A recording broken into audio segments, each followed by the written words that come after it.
Hello everyone, welcome back to Skillweb. In this video, I'm gonna show you how to create a CV in Canva. So let's get started.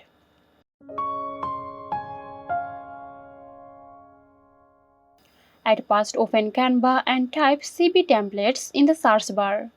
Alternatively, you can start with a blank document template and create your own from scratch.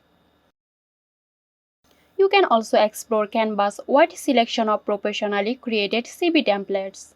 Make sure to choose a style that matches your personality or a theme appropriate to your industry. Once you have found the right design for you, just click on it and then click on Customize this template button. So here you can now customize your CV based on your needs.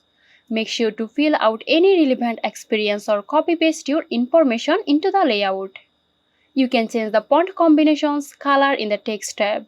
So that's it. Now you have a CV for your dream job. Hope this video helped you out. Stay tuned for more helpful tutorials here at Skillweb. This video is sponsored by Zerosoft. Zerosoft offers graphic design, UI UX design, digital marketing and web development. Elevate your brand with Zerosoft today. For more details, check the description box.